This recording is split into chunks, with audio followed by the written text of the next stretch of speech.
Hi there. Like many people, I've been on a quest for the perfect Thanksgiving turkey. A bird with crisp skin, juicy meat that isn't dried out, and one that looks like a turkey that anyone would be proud to present. Last year's recipe for slow roasted turkey was excellent, and it was easily the best turkey I'd made in my kitchen, at least up until now. However, that turkey did take over 6 hours to slow cook. This year, I wanted to tweak the recipe just a little bit for the turkey to cook a bit faster, and the turkey this year was outstanding. This is a turkey I'm proud to present here, and I hope this video can offer some advice to help make your own Thanksgiving turkey one your family won't forget. Many of those videos on roasting a turkey give all sorts of shortcuts and gimmicks that are supposed to produce the perfect bird. But here I'm offering one piece of advice that is absolutely essential for your turkey to cook the way you want, and that is to cook by temperature rather than by time. I'll get to that in a minute, but first, let's start preparing a turkey. My favorite brine is a buttermilk brine, or rather, a curdled milk brine. It can be expensive to buy a gallon of buttermilk, so all we're doing here is mixing a cup of vinegar with a gallon of milk and letting it sit for 20 minutes to curdle the milk and make it good and thick. This gives us time to unwrap the turkey, and don't forget to save the giblets to make the gravy. By this time, the brine is ready to be used. One good thing about this brine is we don't even have to boil it in advance. All we have to do is mix in some spices, and the brine is ready. Is it really necessary to brine your turkey? Absolutely. Not only does a good brine add some great flavor to the turkey, it also keeps it saturated with moisture so you can cook the entire bird without having to baste it.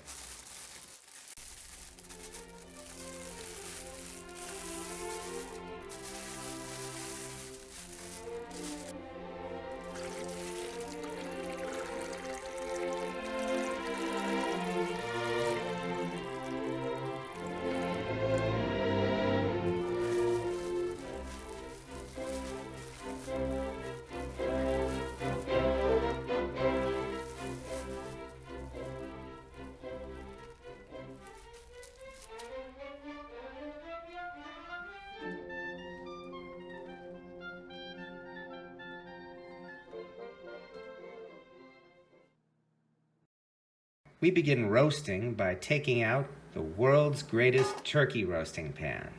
I'm a firm believer that a cast iron pan is the world's best turkey roasting pan, and here's one reason why. We can preheat this pan in the oven, and instead of raising the turkey up on a rack or a trivet, we set it right down onto the hot iron. The direct heat will help cook the dark meat faster than the breast meat, and the dark meat will be at a higher temperature when the turkey is done.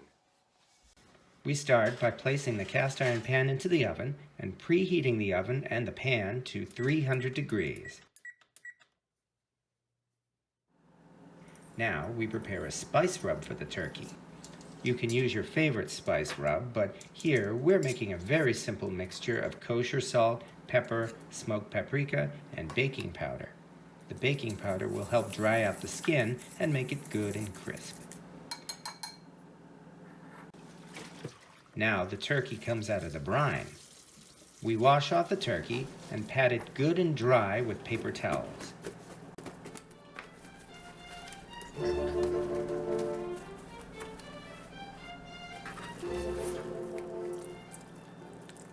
We fold the wings underneath.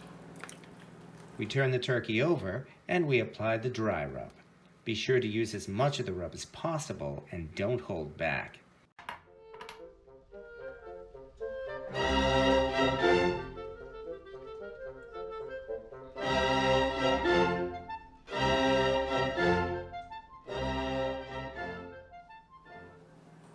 Now the cast iron pan comes out of the oven and we place the turkey into the hot pan.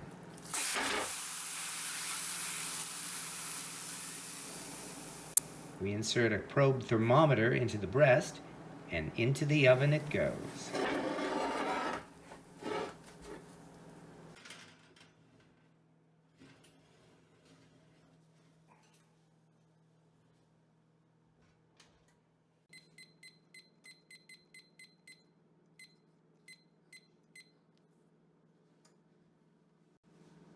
Now, if you don't mind, I'd like to share the real secret to a great roast turkey. Use a thermometer. When you cook any kind of meat at all and you go by minutes per pound, you're using an estimate written by someone who knows nothing about how well your oven will cook. So here's why a turkey becomes so tender it just falls apart. It's overcooked. Here's why the white meat dries out and becomes flaky and tasteless. It's overcooked. A cooking thermometer isn't expensive, and you owe it to yourself to get one and try it yourself. You'll be able to use it on roast chicken, on steak, on pork roasts. You can even use it as a candy thermometer. Besides, this is your Thanksgiving turkey, where you want to make a turkey your family will never forget. So you owe it to yourself to make a small investment, less than $20, and get a cooking thermometer. While the turkey is in the oven, we can start preparing the gravy. We sear the giblets in a hot cast iron pan, and we simply brown both sides. After a couple of minutes, we add basic mirepoix vegetables, namely carrots, onions, and celery, and we stir them all together. Then we add a quart of chicken broth and top it off with water. Now we bring it to a boil, and we have turkey broth.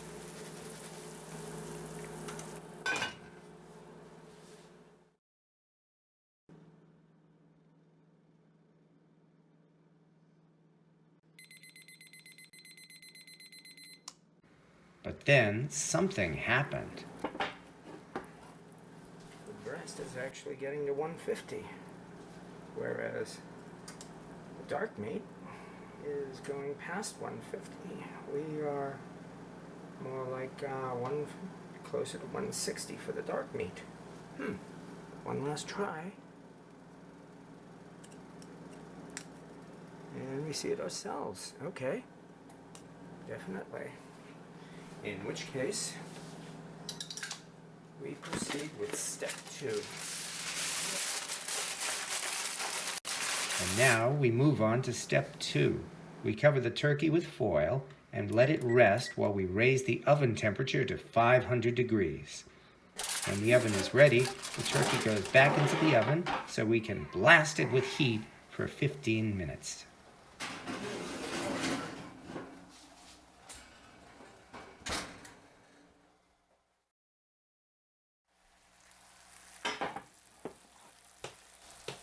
That looks like a turkey. And what a turkey this is. What we have to do now, based on these juices, and when we brush the pan juices onto the skin, we have a fully cooked and ready roast turkey.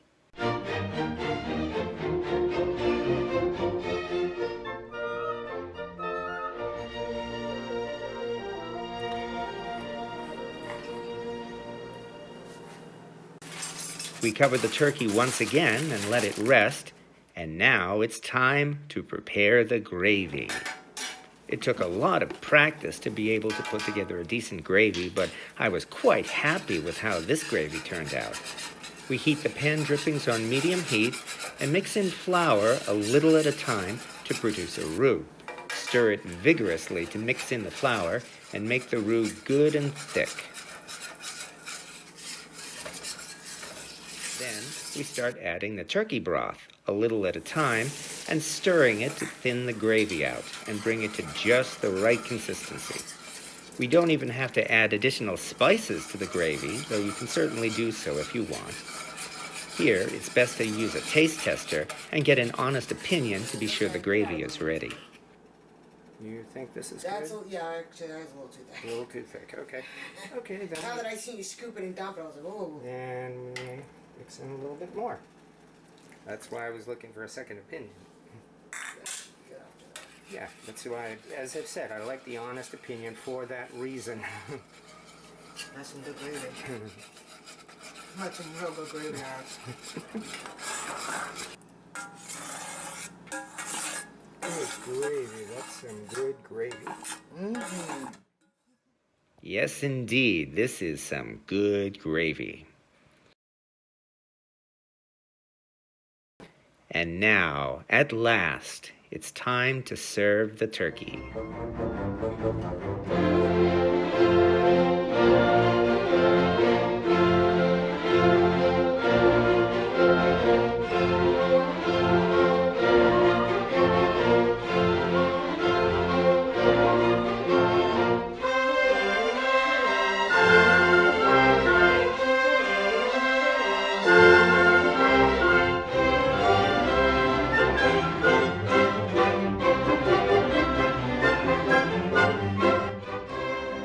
did this turkey cook amazingly fast. It has a crisp skin and breast meat that doesn't flake apart, and it is delicious and juicy. The dark meat is fully cooked. Top this off with some of the gravy, and we have a turkey that anyone would be proud to serve. I've been thinking why this turkey cooked so fast. My oven was failing last fall, and I was probably cooking all of last year's holiday dishes with a failing oven thermostat, at least until it was finally replaced. But either way, this demonstrates that cooking by temperature is essential with meat and poultry, especially when it comes to a bird as important as the Thanksgiving turkey. If I'd tried to estimate the cooking time this year with minutes per pound, it would have been a wild guess, and the turkey would have been in the oven at least another hour.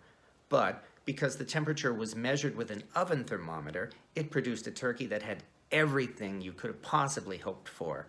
Crisp skin, tender and juicy white meat, and none of it was overcooked. So even if you have your own killer recipe for roast turkey, I just like to pass on this advice: to forget trying to cook your turkey by minutes per pound and cook by temperature instead. You won't regret it, and neither will your family when you present what may very well be one of the best Thanksgiving turkeys they've ever had. So enjoy and have fun cooking, and happy Thanksgiving. Thank you for watching.